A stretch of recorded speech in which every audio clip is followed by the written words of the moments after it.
right, that says 0, but we have, I'm no mathematician, but I'm going to say 10% of our group. We're going to, if I start talking, maybe people will start coming in.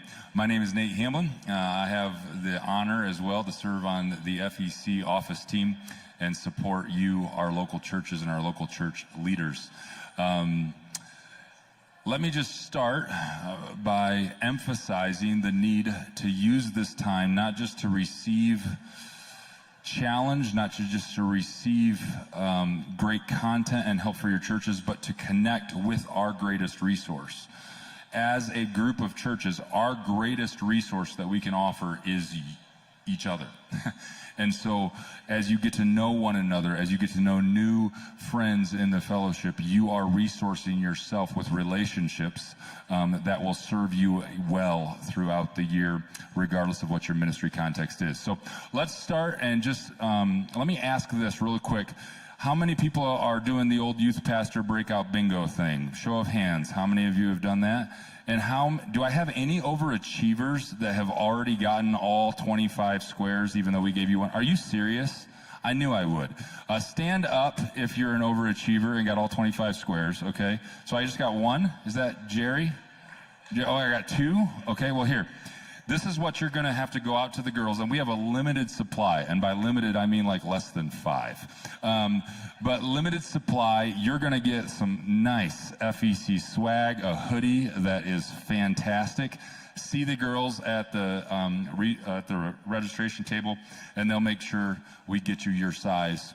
Hopefully, we have it. So, all right.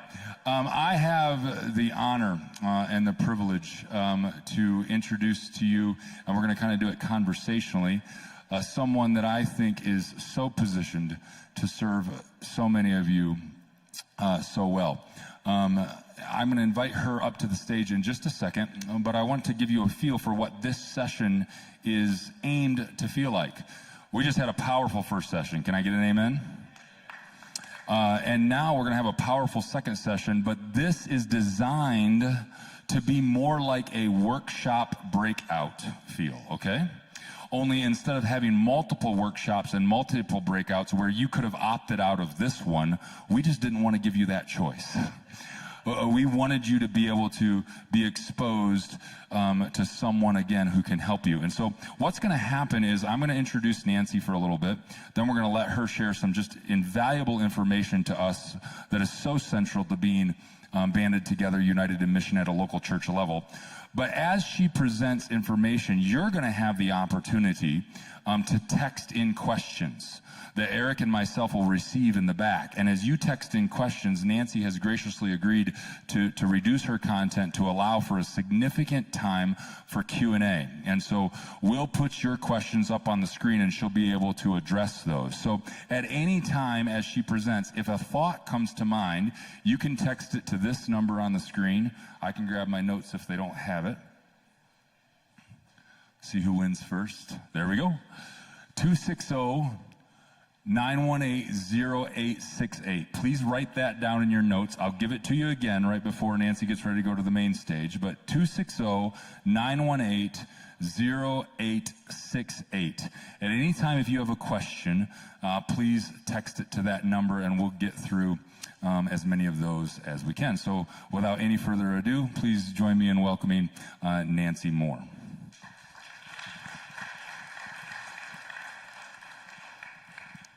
All right. Hi, Nancy. Hi.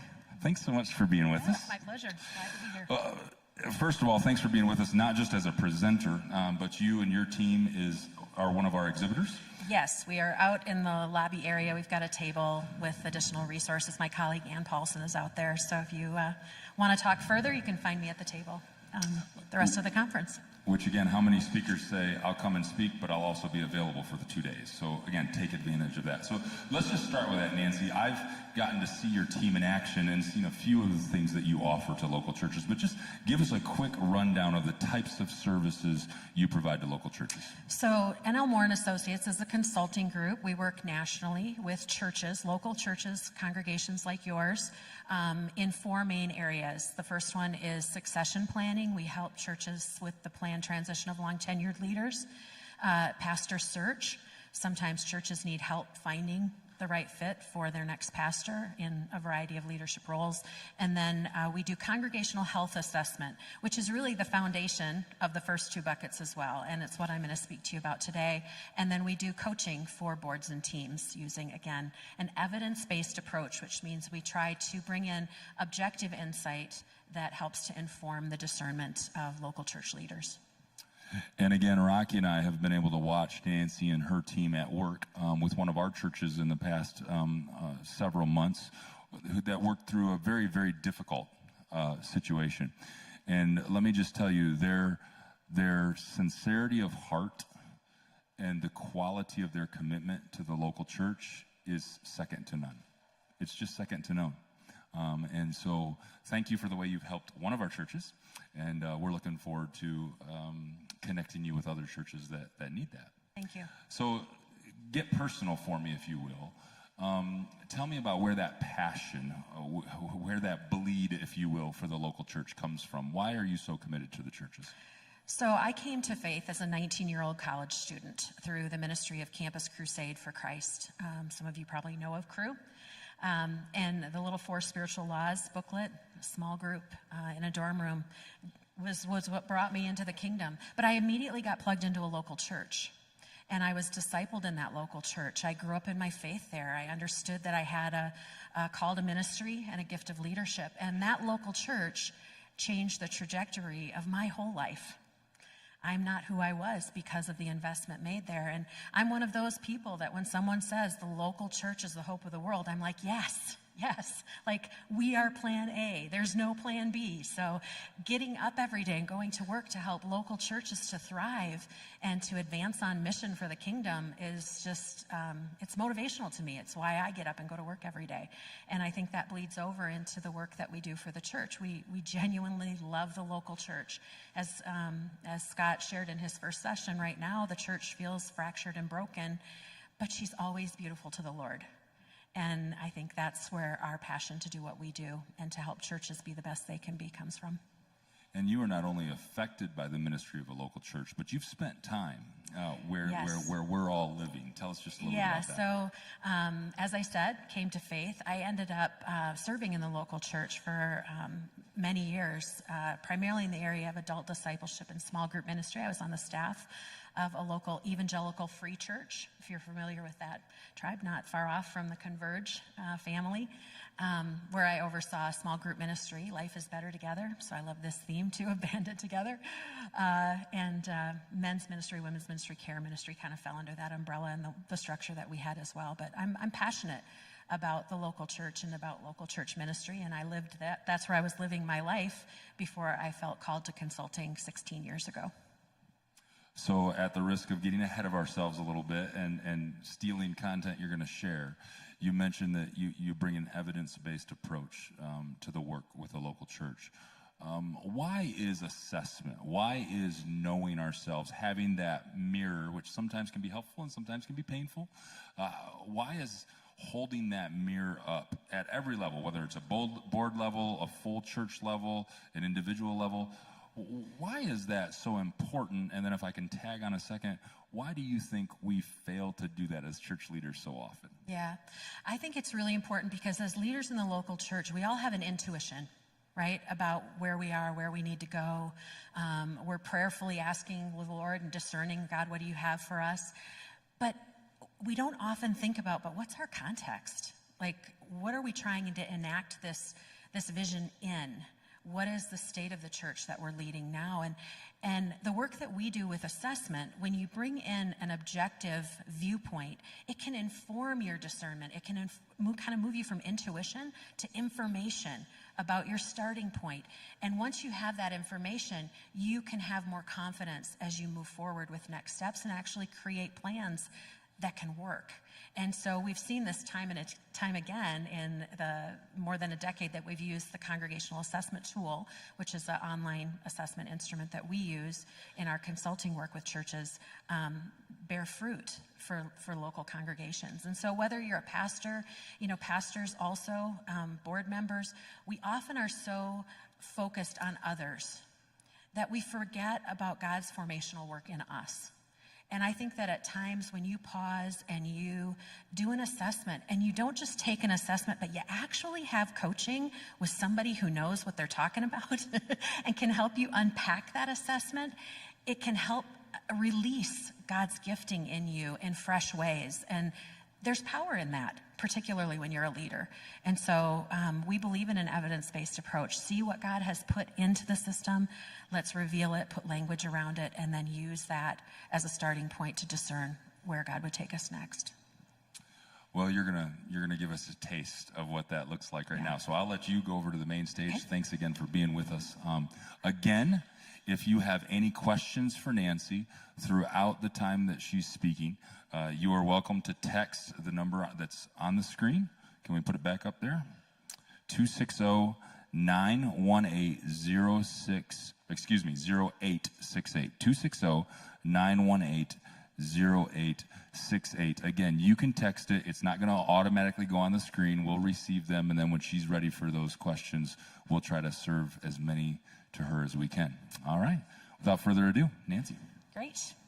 Well, thank you again to the leadership of your denomination, to Rocky and Nate for inviting me to be here today and to share a little bit about what we do with you. It's my privilege. I titled this session, and if you're a note taker, I've got a ton of slides. I'm sorry. Let me just apologize on the front end. I will say, though, in your bingo card, we have a landline.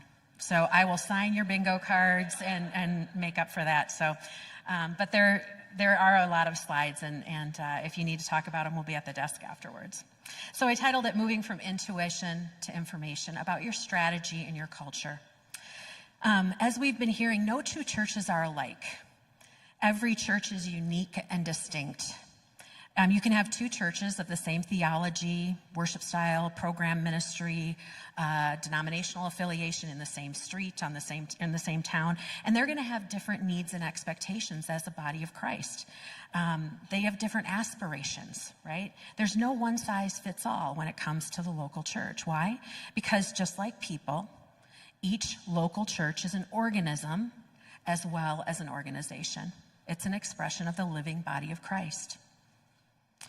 And we as a church, Big C, are coming out of one of the most challenging and disorienting seasons of our lifetime to date.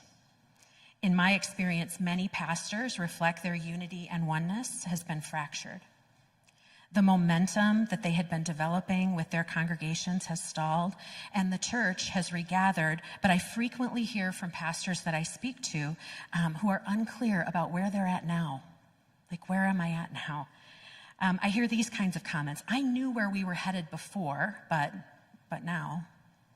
Or we had great momentum, but then the pandemic hit.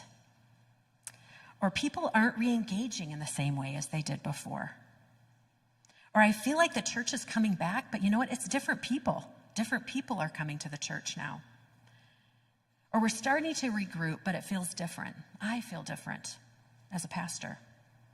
A few of the lucky ones say something like, we've actually grown during the pandemic. I don't know why or how, but we have. When you think about this disorientation of the last several years, when you feel disoriented, what do you tend to do? Default to what do you know? Go back to your training. My husband's a commercial airline pilot. He always says that's why we train guys in simulators, so that when they get up in the sky and a real emergency happens, they default to their training. You go to what you know. Have any of you read Todd Bolsinger's book called Canoeing the Mountains? Has anybody read that? He wrote it about 5 years ago, I think. And if you haven't, I highly recommend it. It feels so relevant to where we are today, kind of coming out of this pandemic. He relates the story of the Lewis and Clark expedition. President Jefferson had given Lewis and Clark a mission to find a river passage from the east to the Pacific Ocean. And here's the key idea. They set out on that expedition with an assumption that the topography of the west would be the same as the topography of the east. So as they pressed westward, then they came to what we're seeing here in Denver today, the beautiful Rocky Mountains. And it was completely unexpected to them that there would be these kind of mountains in their way. Initially, they thought they would get to the top of the first mountain, and it would be a nice, easy slide down to the Columbia River and onto the Pacific Ocean. Like, their writings in their journals actually say that. Like, they expected to get to the peak, and we're going to see a downhill slide. And what they saw was 500 more miles of, in their words, the most terrible mountains I ever beheld. Lewis and Clark and their Corps of Discovery were experts at river navigation. It's why they were chosen to lead this mission. Now, to accomplish their mission, they had to become mountaineers. They had to adapt their expectation and their mode of accomplishing their mission, because the topography of what was next for them was not like anything they had encountered before. And it's my sense, as I work with multiple churches and multiple leaders across the country, it's a little bit like that for us. The topography of what we're going to encounter in the future is unlike what we've encountered in the past. The world has changed before our very eyes. As church leaders, we face the challenge of adapting and crafting strategies and effective ministry plans that address the unique topography of our congregations and communities. There's no one-size-fits-all strategy that will ensure that you and your church get to your desired destination. Every plan is the right plan, depending upon your context. And I believe that ministry momentum is built at the intersection of your strategy and your culture. So what is strategy when I say that? It's the roadmap or plan that you enact to get to your desired destination. And what is your culture? Well, organizational author John Cotter writes that culture is group norms of behavior and the underlying shared values that keep those norms in place. In other words, it's the way we do things.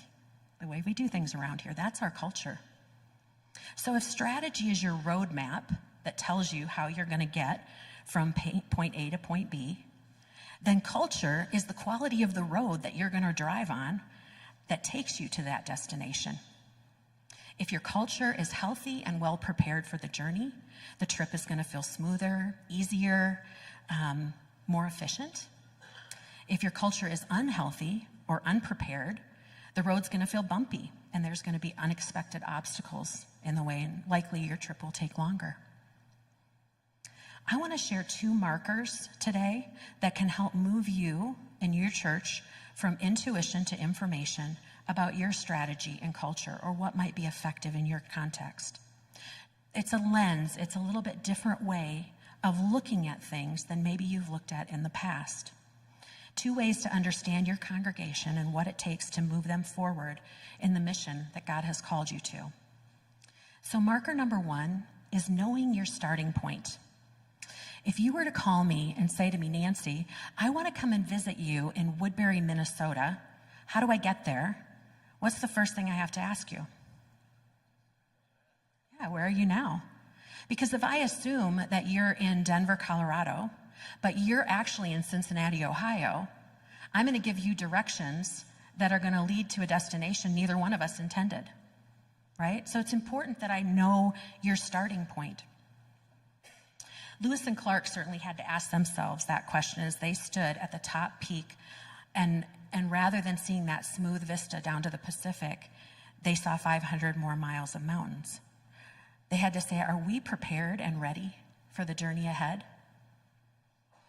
Sometimes in churches, a group of leaders, a staff team, a leadership board, a board of elders, for example, will have different ideas about the starting point of the church.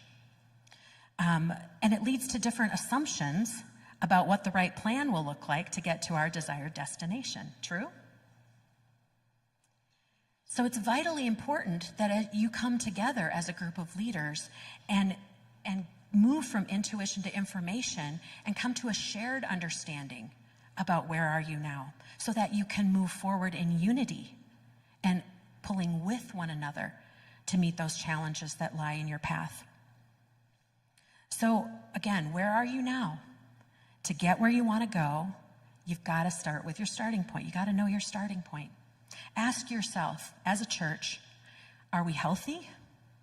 Are we confused? Are we sick? Are we stuck? Where are we now?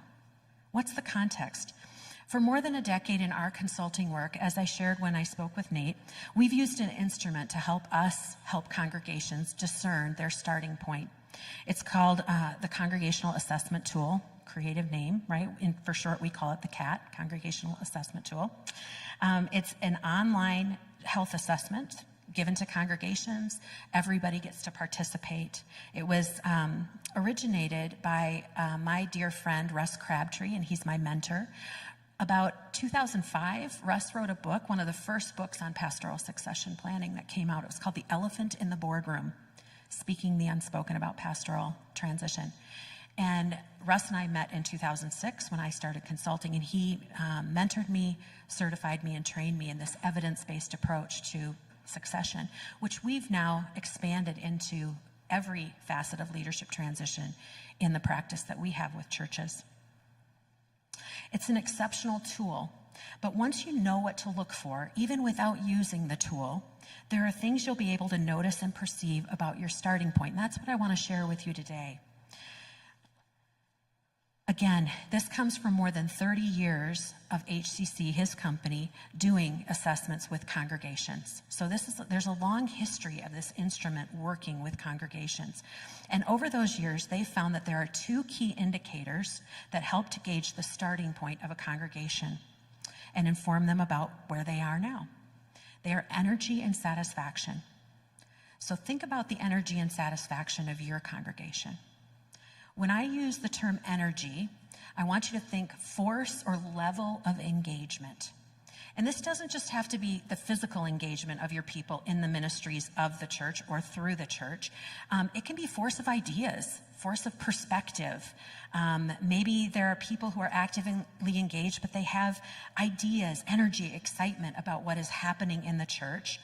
And you can see that, it's perceivable. Or does it feel like people perceive that we're just going through the motions of that church activity and there really isn't much excitement about it among our attenders?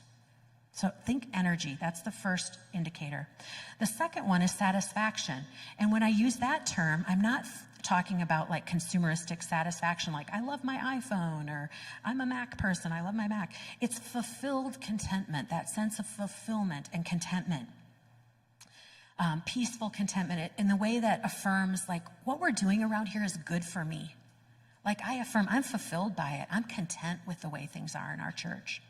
It has meaning for me. When your people are both energized and satisfied with what's happening in your church, we would say that the church is having a transformative impact on them. The opportunity for transformation is there. It's present. It's a potential.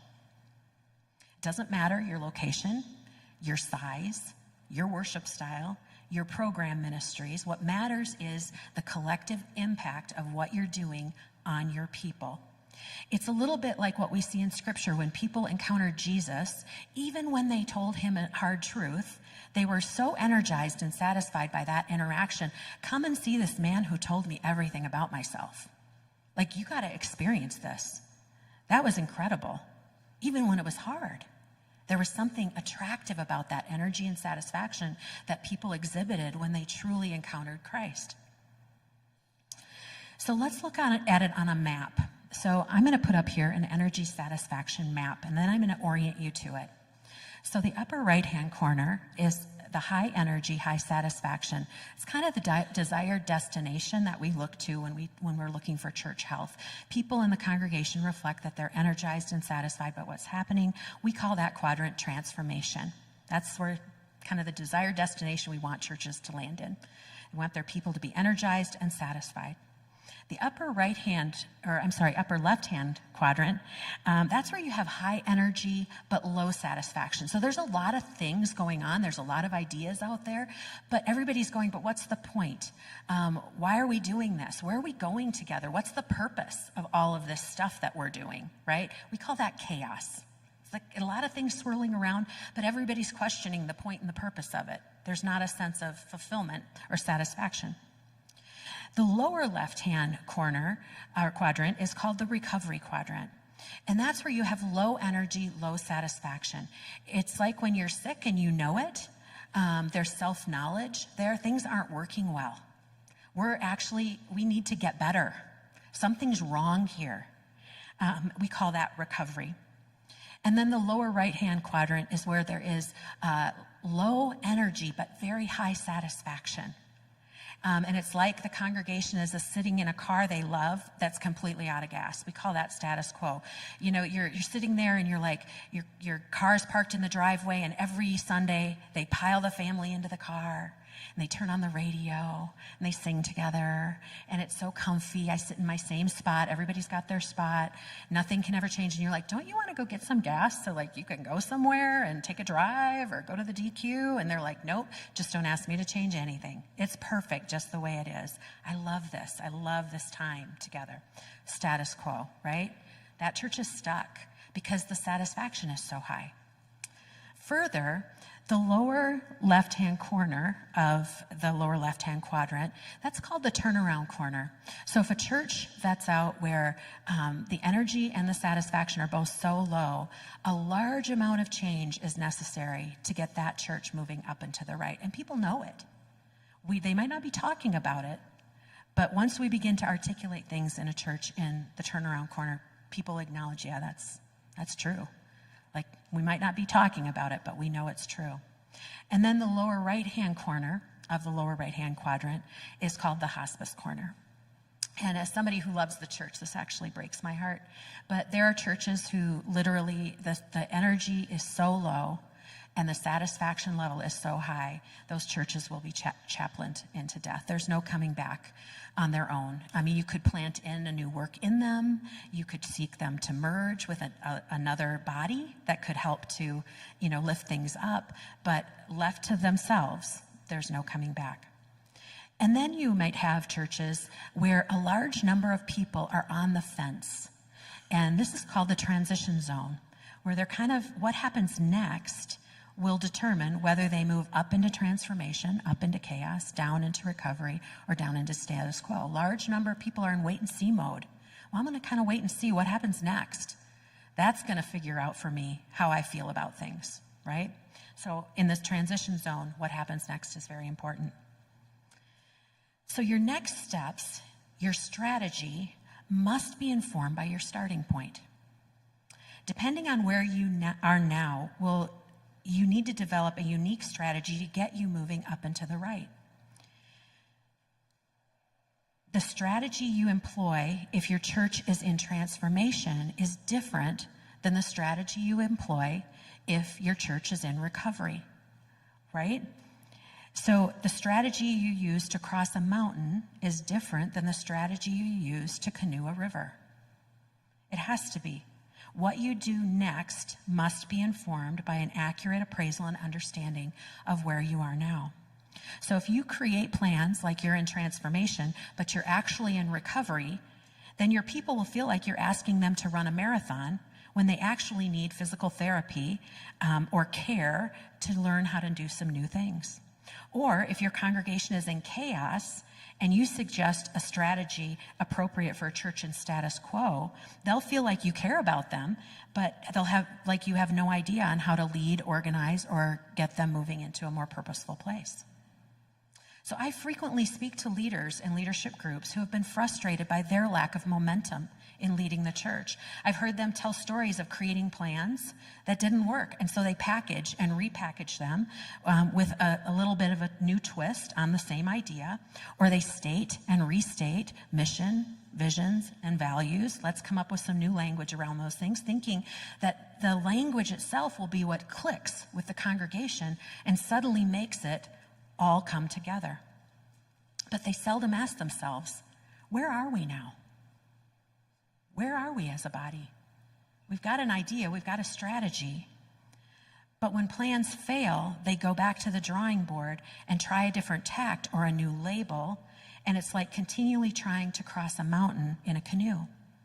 You have to take the landscape into account first, then form the strategy. So how can you discern your starting point without taking an assessment? Well, here are some characteristics that might help you. Churches in transformation are curious about next steps. What's next for us? There's excitement about vision when you communicate it to them. People are looking for pathways to engage. They're up for a challenge. Like you say, this is going to be hard, and they're like, we're the Marines. We can do it, right? They think about improvements, and they'll suggest ways to improve our current way of doing things. And they value multiplication. When we talk about sharing resources or sharing with another, there's not a sense of scarcity. Well, like if we give that away, then we don't have any for ourselves. They're like, no, that's a good thing. Let's do that. We've got good stuff. Let's share it with somebody else. Let's multiply it, whether it be our individual walk with Jesus or our corporate experience as a church. And then chaos. In chaos churches, does it feel like there's ideas? Strong personalities often exhibiting their ideas. This is what we need, where we need to go, pastor. This is what we need to do next, leader. This is what we should be doing.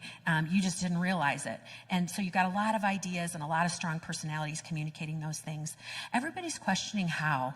How are we supposed to get this done? How are we supposed to move it from point A to point B? They're frustrated by a lack of organization and communication. There's confusion about next steps. What's my part? What am I supposed to do next?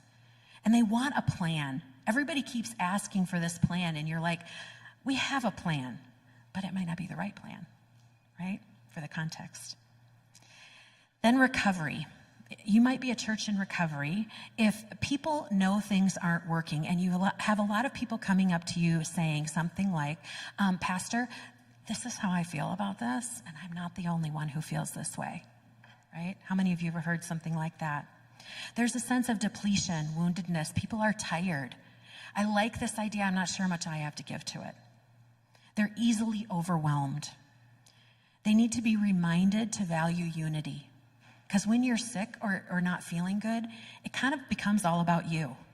Like, I just need my needs met because this isn't working for me.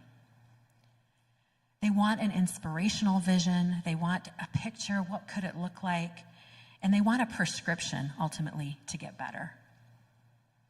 And then in status quo, you might lead a church in status quo if there's no real spiritual fruit, but people are generally satisfied. Status quo churches tend to be conflict prone and change averse. You know, we can do anything, just don't ask me to change. They're self-soothing. They tell themselves, we're okay. Yeah, I know we keep declining, but we're okay. We're okay. They want pastor and staff to do it. Well, if you all would just step up, if you just do this and this and this, then we'd grow. That's all it takes, right? They want pastor and staff to do it. They want more and more depth. It's not about us actually going and meeting our neighbors. It's about us just getting to know God deeper and deeper and deeper. And everybody seems to forget that Jesus only spent 3 years with the disciples. Right? And we're here because of them. It's amazing to me. They want comfort and they want relationships, and that's enough. So once you know your starting point, you can craft a plan that gets you moving in the right direction. Now let's look at the other marker. The second marker is defining your culture. Peter Drucker, who is a famed organizational leader, once stated something like, I don't think this is a direct quote, but culture eats strategy for lunch. That means you can have the best strategy or action plan to take you up and to the right, but if that plan doesn't fit your culture, culture wins every time. Your stated strategy and values do not define your culture. Let me say that again. Your stated values and strategy do not define your culture. What you actually do defines your culture. Okay? Let me tell you a story and tell me if this sounds familiar. A church says it wants to grow and grow younger. It even has a stated value for reaching the next generation. In fact, the congregation called a pastor in part because he was younger and had a younger family, like the families they hoped to attract to the church. But once pastor arrived, nothing changed. The people felt good about their young pastor and would continually affirm their support for him, but he found that the people were resistant to enacting the very strategies he tried to deploy to create ministries environments that would be hospitable to younger people. These were the very strategies they were so enthusiastic about when they called him. He felt frustrated, stonewalled, and like he was failing. Anybody ever heard of a situation like that? Here's another example. I just recently was at a church with a stated mission, now I want you to hear this, to glorify God by loving God unreservedly, loving people sacrificially, and by making disciples purposefully. Like, that sounds good, right? Who doesn't want to do that? Love God unreservedly, love people sacrificially, make disciples purposefully. Like, sign me up. That sounds like a good mission to me. It sounds like a mission of a good church. And these people knew their mission by heart. When we were doing focus groups with them, we'd ask them, what's the mission of the church? What's the vision of the church? And they could say it like that. They actually had it printed beautifully or mounted beautifully on the side walls of their worship center. It was beautiful. They could be reminded of it every Sunday. And our assessment showed their number one priority was to reach new people and incorporate them into the life of their church. They taught constantly about their desire to grow and grow younger. They were enthusiastic and clear in their aspiration. Yet, they had burned through 5 pastors in the last 20 years and had grown from a church of 1,000 to just over 100 when they called us in to work with them. Why? Their culture was eating their strategy for lunch. After spending a few days with them, we discerned that their actual culture or their actual mission, based upon their culture, could more accurately be described as crave deep biblical teaching, demand pastors sacrifice for us, and grow deeper and deeper in our knowledge of God's word. Culture, each strategy for lunch. Because those are the things they did. Clearly, in both these examples, articulating the desire to get to the other side of the mountain is not the problem. Taking real steps to learn to be a mountaineer rather than a navigator of rivers, that was the problem. So 2 indicators that we look at to discern and define culture within the churches that we work with. The first one is theology. And is your congregation more conservative or more progressive in its theology? And it feels pretty self-explanatory to me sitting in a room with all of you, so I'm not going to spend a lot of time there. You know your theology. Are you more conservative or are you more progressive in the way that you approach your theology? The second slide, or the next indicator, is flexibility. Is your congregation adaptable, or is it settled in its approach to how it accomplishes its ministry? Adaptability or flexibility is the will and ability to make changes when needed for the sake of the mission. I'll say that again. Adaptability or flexibility is the will and ability to make changes when needed for the sake of the mission. It's the willingness to shift from canoeing to mountain climbing if that's what it takes to achieve a path to the Pacific Ocean. In 30 years of assessment, HCC has learned that there's only one factor directly correlated to a church's ability to achieve its goals and objectives. It's flexibility. A lot of people assume it's theological unity. They believe it's doctrinal clarity, a particular service style, a personal spiritual vitality, but it's not. It's flexibility. The more flexible and adaptable a congregation, the better able it is to achieve its goals and objectives. So how flexible is your congregation? Ask yourself these questions. Do we welcome changes in weekend services? Do we change our program from time to time to meet the changing needs of our attenders? Are we willing to adapt our services to the needs and circumstances of, get this, the people we want to reach in our local community? Or let's get more specific. What would happen if next weekend you moved the piano from one side of the stage to the other? What would happen if you changed up the order of service? What would happen if you moved some furniture around in the common area? What would happen if you changed the number and style of musical selections?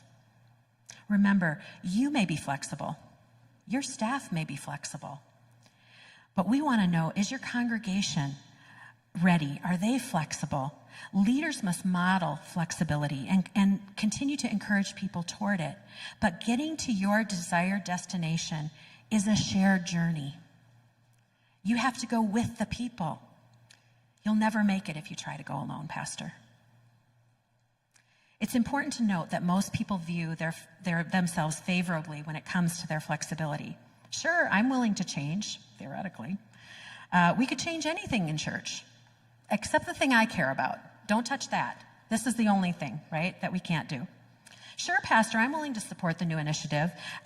Just don't ask me to do anything differently or contribute to it in a way other than I'm already contributing. When we intersect our theology and our flexibility, it gives us insight into the culture of a church.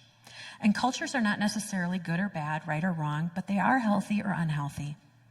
Most of you are going to be in one of the first two cultures I describe here. So I'm going to start with the lower right-hand corner of the map behind me. It's the conservative theology, settled flexibility. We call this a hearth and home culture. The positives of a hearth and home culture are that individual and family relationships are very important. People are warm and friendly, particularly to people that they know. They want people to know Jesus. Environments where lost people can be found, find a home. They tend to be guardians of biblical truth. They value ideas like tradition, stability, loyalty, family. And at their best, they're like the father in the prodigal son story. Come, ye sinner, come home, come into the warmth of hearth and home, right? But every culture has a shadow side. And some of the shadows of hearth and home and people can be overly focused on the concrete side of things, like the location of the piano. Their protection of ministries or traditions. If we change that, it's almost like we're saying the person who founded it was wrong or bad in some way. They're resistant to change. They can be rigid and conflict prone. They quickly lose missional focus, and they can get mired down in demoralizing conflicts. At their worst, they're like the elder brother. Then you have conservative theology, adaptable flexibility. We call this a performance quadrant. Performance culture positives, they focus on experiential faith presented in a way that people find compelling and accessible. They're practically concerned with what works today. They discover new ways to increase the impact of the gospel. They integrate performing arts, media, technology. They're innovative, and they move people toward the power of the gospel. At their best, they're relevant, experiential, lively, with a focus on making the eternal message fresh. The shadow sides, no development on the deeper dimensions of community life. They can run the risk of pretense. They quickly move from idea to idea. They draw a crowd, but maybe don't make disciples. And life change doesn't always have adequate roots to sustain. At their worst, they're irresponsible, unpredictable, and spiritually shallow. I'm going to skip the next two because I don't think many of you are in there. If you want those, I'll give them to you later. We can come out and see me at my table here. But if we can skip ahead to slide 56. So you can have a healthy or unhealthy culture in any of the different descriptions that I've given to you today. Each culture has strength. Each culture has shadows. It's about understanding the implications of these cultures on the plans you have to move your church forward and deciding what good things you need to maintain or hold on to and what things may need to be let go of or changed. The degree of flexibility in your congregation must match what is required to achieve your strategic objectives. If not, you have to first increase your flexibility or adaptability. Then you'll have what it needs to begin to implement the strategy that you need to reach your objective. Increasing flexibility begins with awareness, but it continues to new behaviors. As I said earlier, it's a shared journey. You have to bring awareness to your congregation so they can move with you, or better yet, understand the kind of behavioral responses and patterns they may be unconsciously exhibiting that are actually creating the obstacles and roadblocks to the mission. That's one of the reasons I love the congregational assessment tool. It brings everyone into the conversation. Increasing flexibility, not in theological essentials, but in the practical implementation of ministry, will help your congregation move into the future with purpose. Remember, culture eats strategy for lunch. So if you don't consider your culture, you can have a great plan that fails. Why? Because your culture ate your strategy. If your culture is unhealthy or unprepared, your road will feel bumpy, Your trip is going to take longer, and there may be unexpected stops along the way. But if your culture is prepared, it doesn't mean the journey is easy, but it does mean that you're in it together, and the bonding that comes from engaging in hard work with others can be some of the most rewarding kingdom work there is. As we all continue to reorient ourselves to our new realities, I challenge you, as leaders in your church, to move from intuition to information about your congregation, to know your starting point and define your culture, then use what you learn to navigate the rivers and the mountains on your unique journey. So I'd like to open it up for questions now. Nate gave you a number. If you have questions, you can text those to me, and we'll be happy to answer them. It's a lot of material, I know, to take in. Drinking from a fire hose. How do you build flexibility in your congregation? Great question. So one small step at a time. I often will suggest to congregations that when you want to introduce this idea of increasing flexibility, you suggest something small to begin with. Ask your people when they come in to church next weekend to sit in a different seat than the one they customarily sit in. It's that simple. You will get people who will push back on that idea. Like, what? And it's like, and talk to a few of the people that are sitting around them, you know. Try to get them to do something small. Ask them to drive a different route to church next week. Everybody in the church drive a different route to church, and pray for the houses, the people in the houses that you pass along the way. It's about getting us cognizant of the idea that we need to be flexible, and that there are ways that we can be flexible that don't necessarily mean turn around or turn over everything.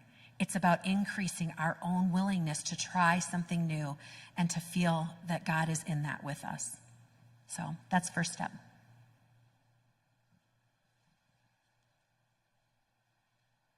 What do you do to move your church out of recovery? So recovery churches, in many ways, I don't want to say it's an easy task. It's not. It can be some of the hardest work that needs to be done, but it begins by bringing your congregation into an open dialogue about the reality of where you are now. If you feel like your church is sick, there's self-knowledge within the body. There always is in recovery churches. People, when we come in and we share the findings of a congregational health assessment with them, I can't tell you the number of people who come up afterwards like, I knew that. I knew this is where we were, but we just haven't had a way to talk about it. And it's the beginning of a conversation, not the end. But you have to begin by opening up the dialogue to everyone. If you at the leadership table just try to deal with your recovery at that level, it will never be successful, because recovery is a shared journey. The people have to go with you. And when you get them working toward it together, again, it's hard work, but it's also some of the most rewarding. I'll share one quick anecdote. We had a church that was in the turnaround quadrant, and we assessed them and said, we can't help you with your pastor search yet. There's some things that have to be done. And we created what's called a findings and recommendations report for them. They called us back, and we'd checked in at regular intervals, and they called us back. It was a little over 2 years later, and they brought in an interim. They had worked through their plan, and they said, we feel like we're ready to be reassessed. And so we ran that congregational assessment again with them, and they had moved from the turnaround corner just into transformation, just across the hairs, the axis hairs, right into transformation. And when I got to do that congregational meeting in something like a room like this, and I said, where are you now, church? And then I put the screen up, and they saw they had moved into transformation. The entire room erupted in applause. Why? Because it wasn't something their leader did. Like, there's no silver bullet to get into a healthy posture. You have to go together. And they did the hard work together, and they felt the joy of it in that moment. And then we helped them to call their new pastor, and that church 5 years later continues to thrive. So, but they did that work, and it bonded them, and it was a moment of celebration for them. But it would never have happened had their leaders not found a way to bring them into the dialogue. If you believe your congregation is in transformation, how do you stay there? Another good question. As soon as a church gets into transformation, they begin to think things like, now we just have to hold on and keep doing what we're doing. But what does that sound like? Status quo, right? So you have to get into what I term a cycle of innovative thinking. You have to continually challenge yourself. What can we do? How can we do more? How can we stretch our people? What's a reach goal that God would have for us? I like some of the things that Scott shared in the first session, send one, multiply yourself, support one, plant a church, be part of a church plant, multiply the strength that you have in your congregation out into the kingdom, and challenge your people to actively engage with that. That's what keeps you in transformation. You've got to keep innovative thinking about what's next. Any other questions? Is it possible to shift your culture? Absolutely, it is possible. Most people who work specifically in culture believe that it usually takes 3 to 5 years to shift a culture. You may not be successful. Culture is one of those things that you can attempt to shift it. You have to do it strategically and with leadership. You have to do it in a very planned, methodical way. And even then, sometimes you're not successful because culture is culture. It's the way we do things, and sometimes people are entrenched and unwilling or unable to train or to change. And you have to give them training, and you've got to give them encouragement and help along the way. And it can be very challenging work, but it can be done. It can be done. I would say, rather than shift your culture, seek to make your culture healthy, no matter what it is. Start with that first. Focus on a healthy culture, healthy practices, and get that culture healthy. And then if you want to change it to a different, like move from hearth and home up to performance, do it once you have a healthy hearth and home quadrant culture. And when should a church start preparing for succession? We usually say when you're within the 5-year window. Succession planning is a passion of mine. It's something that I've worked in. Russ Crabtree trained me in that. I love it. It's the planned transition of a long tenured leader. When you're 5 years out, 3 to 5 years, 3 years for sure, because then you're kind of on the cusp of beginning the actual succession plan. But if you just want to plan and you don't necessarily want to enact it, 5 years is a good time frame to do that in. How do you build flexibility in your congregation? Should we be concerned about building too much flexibility into our church? That's a good question. So how do we build flexibility into our congregation? It's by challenging them. Someone was saying that the biosphere, do you guys remember biosphere back in the 80s? Like this domed world down in New Mexico or Arizona, something like that. One of the things that they learned, one of the findings over time, was that the trees grew very tall and the trees grew up, but that they fell over easily. And what it was caused by, what they discerned, was the lack of wind. That the wind, even though it's unseen, pressing against a tree as it is forming and shaping, actually strengthens the tree in its ability to stand tall. And I thought about that when I think about the flexibility of a church and how important it is that, how do you build flexibility into your congregation? You start small, one small step at a time, right? You try not to do it all in one initiative. It's going to take time. It could be done over the course of a year, 2 years. But don't forget the value of challenge. You've got to stretch people.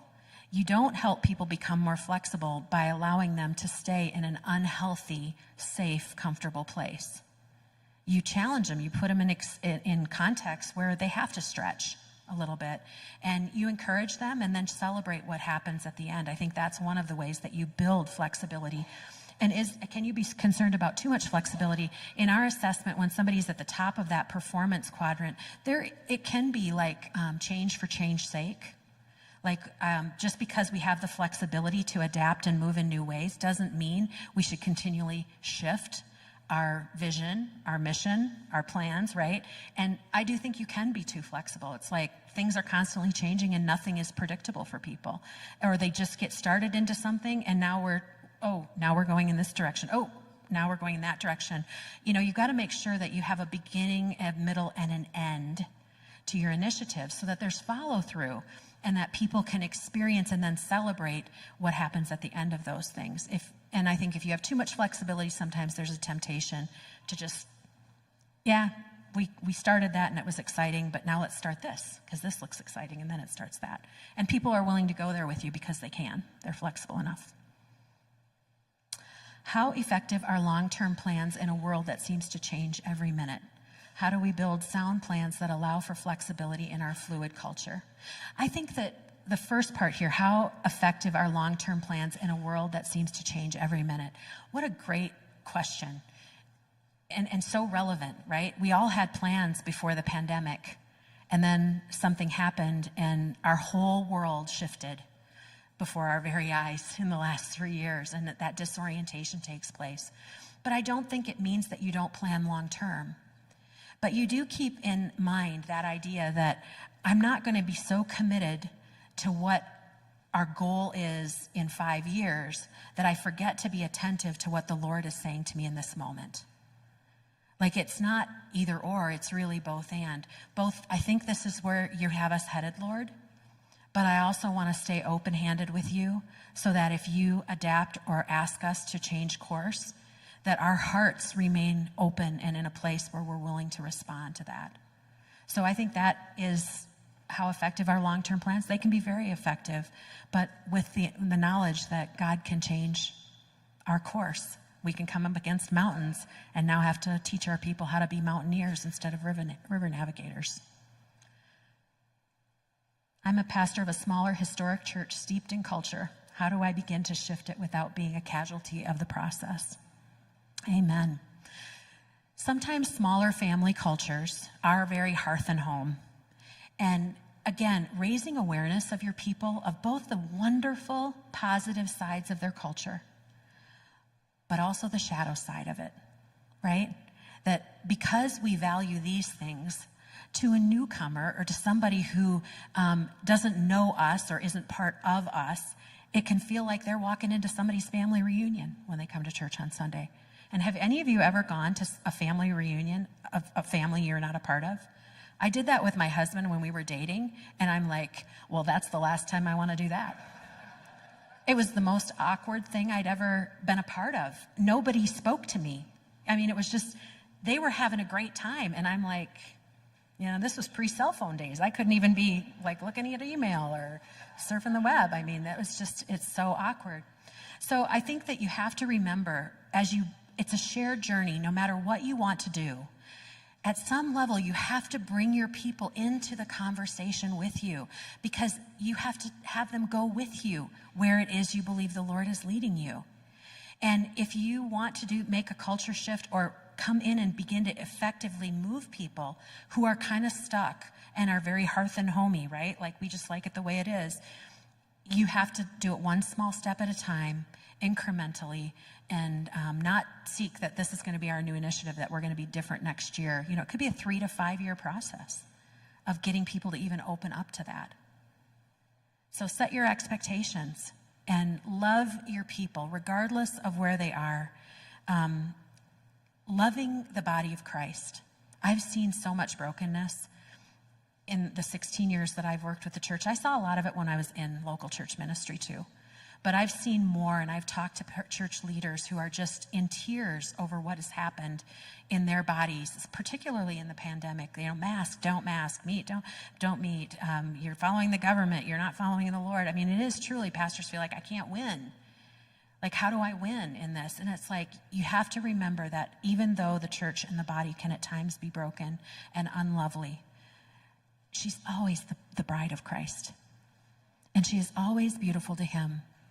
And the redemptive heart of God, the same power, the resurrection power that raised Jesus from the dead, is the power we have through the Holy Spirit of God to love our congregations and to help them get unstuck and to help them rise up once again. But here's the thing, you're not called to do it alone. You know, Lewis and Clark, I loved this book, and I hope you read it because it does have a lot of great nuggets in it. You know, they had a teenage Shoshone woman named Sacagawea that helped guide them through the mountains.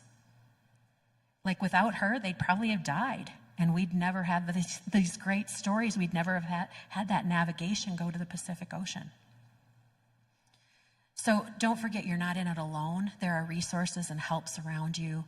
There are people that care about you, will pray for you, and there are resources that can help you to better understand your congregation and your context so that you can have what you need to lead well. I think we're at the end of our time, so I want to pass it back to, I think, Nate or Eric, one of the two. But thank you for your attention today.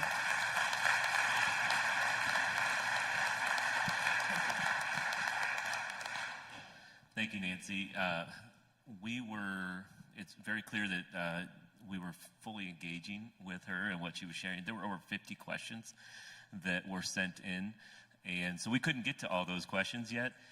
As you heard, Nancy will be here for the duration of time, so she's out there in the exhibitor section. Find her, ask her questions, engage with her one-on-one. That's what she's here to do. And along with that, we also have 16 other exhibitors, so kind of make your way around there and feel free to engage with those additional exhibitors. In your bag, you would have found a book. It's called Sticky Teams by Larry Osborne. He'll be our final speaker here on Friday, so make sure that you stick around and you can hear him share kind of some additional challenges. And also, we have had a couple people completely fill out the bingo challenge,